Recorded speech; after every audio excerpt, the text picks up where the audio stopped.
যখন বিএনপি ক্ষমতায় ছিল, জয় যখন প্রথম বাংলাদেশে এলো, বিএনপির পক্ষ থেকে তাকে স্বাগত জানিয়েছিল জনাব তারেক রহমান সাহেব এবং আপনজন যারা আছেন জহিরুদ্দিন স্বপনের নেতৃত্বে একটি গ্রুপ হাওয়া ভবন থেকে সুধা সদনে গিয়েছিলেন তারেক রহমান সাহেবের শুভেচ্ছা পত্র নিয়ে। কিন্তু দুর্ভাগ্য সেদিন জয় তাদের সঙ্গে দেখা করেনি এবং গ্রহণ করেনি। এটা জয়ের একটা ভুল সিদ্ধান্ত ছিল। সদ্য সাবেক প্রধানমন্ত্রী এবং আওয়ামী লীগের সভানেত্রী শেখ হাসিনার পুত্র জনাব সজীব ওয়াজেদ জয় তিনি ঘোষণা দিয়েছেন তিনি রাজনীতিতে আসতে চান এবং আসবেন এবং খুব দ্রুতই আসবেন। তো এটি নিয়ে বাংলাদেশে ব্যাপক আলোচনা হচ্ছে, সমালোচনা হচ্ছে। তার যারা প্রতিপক্ষ তারা তাকে নানাভাবে সমালোচনা করার চেষ্টা করছেন এবং 5 তারিখ থেকে এ পর্যন্ত তিনি যে কয়বারই ভিডিও বার্তা দিয়েছেন, যে কয়বার তিনি বিভিন্ন টেলিভিশন থেকে শুরু করে গণমাধ্যম, সামাজিক মাধ্যম, ইন্টারনেট যে প্রোটোকলগুলো রয়েছে, তারপর বিশ্বের নামকরা পত্রপত্রিকা এবং সেখানে ডয়েজ ভেলে সহ অন্য যে আন্তর্জাতিক গণমাধ্যমে যে সাক্ষাৎকারগুলো দিয়েছেন, সব ক্ষেত্রে তার কথাবার্তাগুলোর কোনো ধারাবাহিকতা ছিল না। কিন্তু এখানে আমি খুব আশ্চর্য হয়েছি যে তিনি যে বক্তব্যগুলো দিয়েছেন গতকাল, তার চেয়ে আজকের বক্তব্যটি অনেক অনেক ভালো হয়েছে, বা পরবর্তী অর্থাৎ একটার চেয়ে পরবর্তী বক্তব্যগুলো গোছালো হয়েছে, স্থিতিশীল হয়েছে, স্টেডি হয়েছে এবং তিনি খুব দ্রুত অনেকগুলো সিদ্ধান্ত তিনি নিতে পেরেছেন। বিশেষ করে বিএনপির বিষয়ে, খালেদা জিয়ার বিষয়ে তিনি যে বক্তব্যগুলো দিয়েছেন এগুলো নিয়ে যথেষ্ট ইতিবাচক আলাপ আলোচনা হচ্ছে। আর তিনি আওয়ামী লীগের ভুল ভ্রান্তি, তার মায়ের কর্মকাণ্ড, তারপর প্রশাসনের অনেকগুলো বিষয় যেগুলো তিনি নিয়ন্ত্রণ করতে পারেননি, যেগুলো আমরা যখন মাননীয় প্রধানমন্ত্রী শেখ হাসিনা ক্ষমতায় ছিলেন আমরা কিন্তু বলেছি অনেকে যে শেখ হাসিনা আসলে দেশ চালাচ্ছেন না, আমলাতন্ত্র দেশ চালাচ্ছে এবং তাকে মূলত ব্যবহার করা হচ্ছে, তার নাম ব্যবহার করে যে যার মতো অপকর্ম করছে। তো সেই দিক থেকে পুলিশের গুলি চালানো থেকে শুরু করে আরও অনেক কিছুকে জনাব সজীব ওয়াজেদ জয় তিনি দায়ী করেছেন স্বার্থান্বেষী পুলিশ কর্মকর্তাদের ব্যক্তিগত অভিলাষ হিসেবে, ব্যক্তিগত ক্রোধ হিসেবে। যেমন হারুন, বিপ্লব এরা যে সকল কর্মকাণ্ড করেছে, কথাবার্তা বলেছে, বডি ল্যাঙ্গুয়েজ দেখিয়েছে। মেহেদি নামক একজন পুলিশ কর্তা ছিলেন, সে বিএনপি অফিসে গিয়ে বিভিন্ন সময় যে তাণ্ডব চালিয়েছে, এই বিষয়গুলোর সঙ্গে আমার কাছে কখনো মনে হয়নি যে শেখ হাসিনা তাদেরকে বলেছেন তোমরা এমন করো, কিন্তু এই কাজগুলো তারা করেছেন তাদের ব্যক্তিগত ক্রোধ থেকে বা নিজেকে হিরো প্রমাণ করার জন্য এবং বিএনপিকে ভয় দেখানোর জন্য। তো অ্যাজ এ হোল সব মিলিয়ে আজকের যে পরিণতিটা দাঁড়িয়েছে, এই পরিণতিতে তিনি যে তার ভুলগুলো বা তার দলের ভুলগুলো, তার মায়ের ভুলগুলো তিনি বুঝতে পেরেছেন, স্বীকার করছেন, এটি নিঃসন্দেহে একটি ইতিবাচক ঘটনা। দ্বিতীয়ত তিনি রাজনীতিতে আসতে চাচ্ছেন, এটা আমার কাছে খুব আশ্চর্য ব্যাপার মনে হয়। কারণ হলো তিনি রাজনীতিতে আসবেন এটা প্রধানমন্ত্রী কিন্তু 2009 সনে চেয়েছিলেন এবং প্রধানমন্ত্রী যে কয়জনকে দায়িত্ব দিয়েছিলেন তার মধ্যে আমি ছিলাম প্রধানতম। অর্থাৎ আমার নেতৃত্বে আমরা প্রায় 25 জনের মতো সংসদ সদস্য আমরা একাধিকবার বৈঠক করেছি। জয়কে আমরা কি করে রাজনীতিতে আমাদের অন্তর্ভুক্ত করে তার সঙ্গে কাজ করে তাকে কি করে বাংলাদেশের যে চলমান রাজনীতি, সেই চলমান রাজনীতিতে তার যে নেতৃত্ব, সেই নেতৃত্ব প্রতিষ্ঠিত করা যায়। এটা আমরা 2009 সনে আমরা চেষ্টা করেছি, একাধিকবার বসেছি এবং শেষে আমরা এই জিনিসটি করার জন্য তাপসও ছিল সেখানে, ব্যারিস্টার তাপস। তো তাপস তখনও পর্যন্ত আজকে যে তাপসের দুর্নাম বদনাম, এটা 2009 সনে তাপসের ছিল না। হি ওয়াজ অ্যাবসলিউটলি এ জেন্টলম্যান, আমাদেরকে বড় ভাইয়ের মতোই শ্রদ্ধা করতেন, লিডার ডাকতেন। তো আমরা বললাম যে তারপর যেহেতু তোমার শরীরে শেখ বংশের রক্ত আছে, তো কিছু কিছু বিষয় তোমাকে সামনে এগোতে হবে। কিন্তু তাপসও কিন্তু ওই সময়টিতে আর এগোতে চায়নি। তিনি সংসদ সদস্য হয়েছেন, তার কোনো অ্যাম্বিশন ছিল না। তিনি পরবর্তীতে এই বিভিন্ন গ্রুপের আইন উপদেষ্টা হিসেবে কাজ করে তারপর ভালো ফি পেয়ে আয় করছেন, উপার্জন করছেন। এতেই 2009 সন পর্যন্ত তিনি হ্যাপি ছিলেন। তো 2009 সন পর্যন্ত তাপসকে আসলে ওর বাইরে আমরা নিতে পারি। আর পরশ তো প্রশ্ন আসে না, পরশ একেবারে অ্যাবসলিউটলি টিচার, একজন ভাবুক, একজন কবি মানুষ। এদেরকে পরবর্তীতে বিভিন্ন পরিবেশ পরিস্থিতির প্রেক্ষাপটে এরা রাজনীতির সামনে এসেছে, কিন্তু এদের মধ্যে কোনো রাজনৈতিক অভিলাষ 2009-10 সন পর্যন্ত ছিল না। এরপরে 2010 সনের দিকে আমরা গণভবনে একটা বৈঠকে আমরা বসি জয়ের সঙ্গে, এবং আমার যতটুকু মনে পড়ে সেই বৈঠকে নসরুল হামিদ বিপু ছিল, তারপরে শাহরিয়ার আলম ছিল, জুনায়েদ আহমেদ পলক ছিল, ইকবালুর রহিম ছিল, আমি ছিলাম। এই কজনের নাম আমার আপাতত মনে পড়ছে। আমরা অনেকক্ষণ জয়ের সঙ্গে বৈঠক করেছি, জয়কে বোঝানোর চেষ্টা করেছি তারপরে রাজনীতিতে তার আসা উচিত এবং আমাদের সাথে সহযোগী করে কিভাবে কি করা যায় এই জিনিসগুলো আমরা চেষ্টা করেছি। কিন্তু জয়ের মধ্যে কোনো পলিটিক্যাল অ্যাম্বিশন ছিল না। তিনি কোনো অবস্থাতেই রাজনীতি করতে চাননি এবং তার কোনো আগ্রহী ছিল না, একেবারে আগ্রহী ছিল না, ন্যূনতম আগ্রহ ছিল না। না থাকার কারণে কি হলো, আমি আর পরবর্তীতে কোনো উদ্যোগ গ্রহণ করিনি বা পরবর্তীতে তার ব্যাপারে কোনো আগ্রহ আর দেখাইনি। এরপর এর কিছুদিন পর দেখা গেল যে প্রধানমন্ত্রী চাইলেন আওয়ামী লীগের যে গবেষণা সেল সিআরআই, এটাকে তিনি আবার এটিকে পুনরুজ্জীবিত করতে চাইলেন। তো সেখানেও তারানা হালিম, বিপু, আমি, তারপরে প্রয়াত শাকিল, মাহবুল আলম শাকিল, আমরা সবাই সুদাসদনে বসলাম এটাকে আরও কি করে সুন্দর করা যায় এবং সেটার কাজটা শুরু করে দিলাম আমরা সিআরআইতে। তো আওয়ামী লীগের সেই 2009-10 সনের এই কর্মকাণ্ডগুলোর সাথে আমি শুধু ছিলাম না, বলতে গেলে এটার পুরো প্রধানমন্ত্রীর নির্দেশে এই নেতৃত্বগুলো আমি দিয়েছিলাম। তো যাই হোক, পরবর্তীতে 2010 সনের পর আমি নিজেই বিভিন্ন কারণে ফ্রাস্ট্রেটেড হয়ে এদের থেকে একটু দূরে থাকি। এই আমার এলাকাতে, নির্বাচনী এলাকাতে অনেক সমস্যা হলো।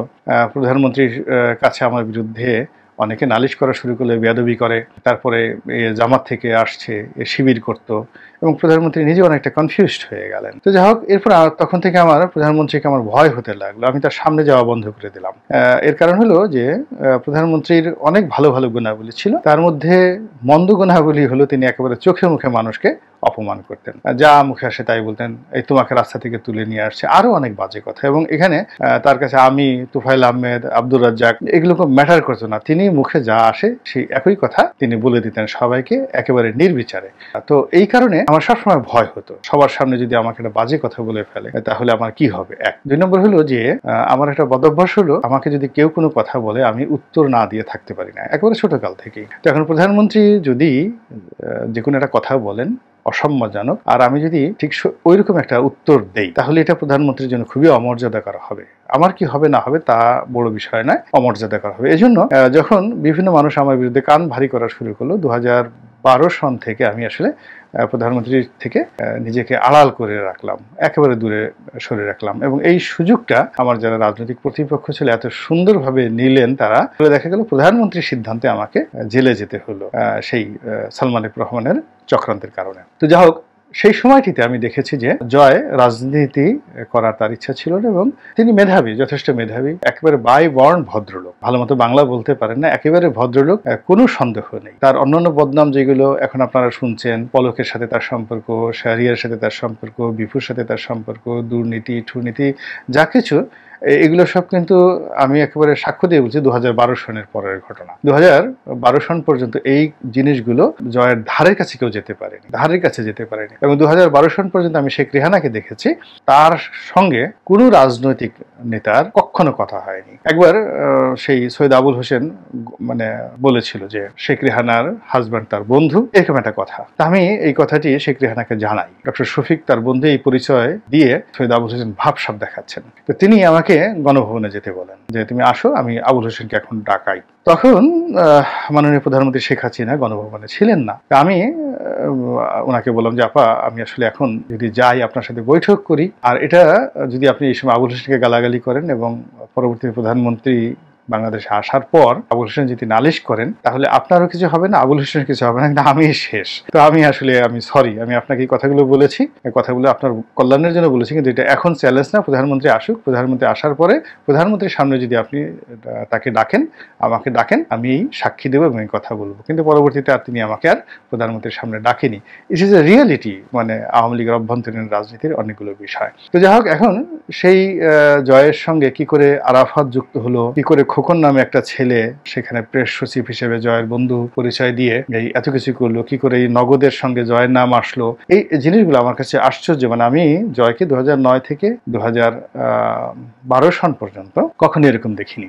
আর জয়ের যদি সত্যিকার অর্থে কোনো বন্ধু থাকে, আমেরিকাতে বন্ধু থাকে যে রাজনীতিতে তার সঙ্গে একসঙ্গে চলেছে ফিরেছে, সেটা হলো হাজী মকবুল সাহেবের ছেলে যে টিটু, এবার যে বাণিজ্য প্রতিমন্ত্রী হলো। জয়ের সত্যিকার অর্থে আমেরিকা থেকে বাংলাদেশে এসে আওয়ামী লীগ রাজনীতির মধ্যে যদি যদি বন্ধুত্ব কারোর সঙ্গে থাকে সেটা টিটুর সঙ্গে তার ছিল। এবং টিটু ঢাকা কলেজে আমার বন্ধু, তো সেই সুবাদে আমি এই ঘটনাগুলো জানি। এর বাইরে যারা জয়ের বন্ধু, মানে পলকের সঙ্গে ওই যে যেদিন আমরা গণভবনে জয়ের সঙ্গে বৈঠক হলো, ওই দিনই পলকের সঙ্গে জয়ের পরিচয় হয়েছে। এর আগ পর্যন্ত জয়ের সঙ্গে তার কোনো নামগন্ধ ছিল না। কিংবা ধরেন আমি আমেরিকাতে গিয়েছিলাম 2012 সনে, তো আমেরিকান গভর্নমেন্টের একটা অনুষ্ঠান, তো সেখানে গিয়ে খোকনকে দেখলাম। তখন সে চ্যানেল আইতে চাকরি করে এবং আমেরিকার জ্যাকসন হাইটসে সে থাকে, নিউ ইয়র্কের। তখন পর্যন্ত জয়ের সঙ্গে তার কোনো পরিচয় ছিল না। কিন্তু এই লোকগুলো কি করে যেন জয়ের সঙ্গে জড়িত হয়ে নিজেরাও সর্বনাশ করেছে, দুর্নীতিতে নিমজ্জিত হয়েছে এবং এই জয়কেও শেষ করে দিয়েছে। তো যাই হোক, জয়ের সঙ্গে আমার ওই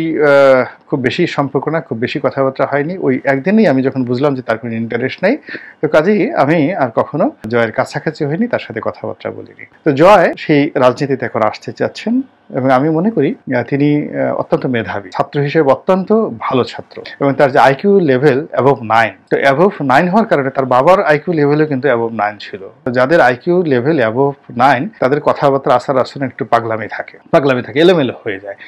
আমি যাকে বলে তার বাবা ডক্টর ওয়াজেদ, তার সঙ্গে আমার খুবই ঘনিষ্ঠ সম্পর্ক ছিল। আমি যখন আজকের কাগজে চাকরি করতাম তখন তিনি ওই আজকের কাগজের সম্পাদকীয় লিখতেন এবং প্রতিদিনই তিনি আজকের কাগজে এসে 2 ঘন্টা 3 ঘন্টা আড্ডা মারতেন। এবং যেহেতু আমি সম্পাদকীয় রুমে বসতাম, মানে আমি একটা পত্রিকা, ওই আজকের কাগজের যে মফস্বল বার্তা বিভাগ, ওই বিভাগের সম্পাদক ছিলাম, প্রধান ছিলাম। তো আমার পাশে ফরিদ কবির, ফরিদ কবির তিনি বসতেন। ফরিদ কবির ছিলেন ওই সম্পাদকীয় পাতার আবার এডিটর, ঠিক আমার পাশার টেবিলটিতে।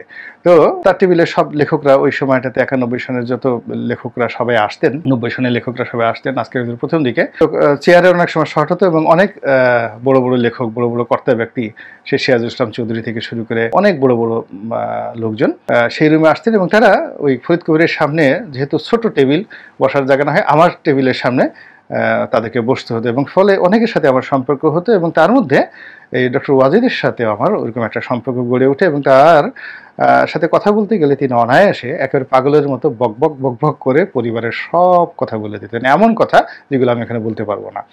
তো এটা প্রমাণিত যে তিনি বাংলাদেশের সায়েন্টিস্টদের মধ্যে, বিজ্ঞানীদের মধ্যে সেই অন্যতম সেরা বিজ্ঞানী ডক্টর মোহাম্মদ ওয়াজেদ, পরমাণু বিজ্ঞানী। এবং তার মেধা, তার সঙ্গে যারা পড়াশোনা করেছেন, ছাত্র ছিলেন, তার জিদ, তার মেধা, তার রাগ, তার ক্রোধ, হি যে এক্সট্রাঅর্ডিনারি ম্যান ডক্টর ওয়াজেদ। তার ছেলে কিন্তু এই সজীব ওয়াজেদ জয়। তো তিনি হার্ভার্ডে পড়াশোনা করেছেন, লেখাপড়া জানা, অতি উচ্চ মার্গের লেখাপড়া জানা। তো এটা হলো তার ইন্টারনাল, তার যে স্ট্রাকচার, হার্ডওয়্যার, যন্ত্রপাতি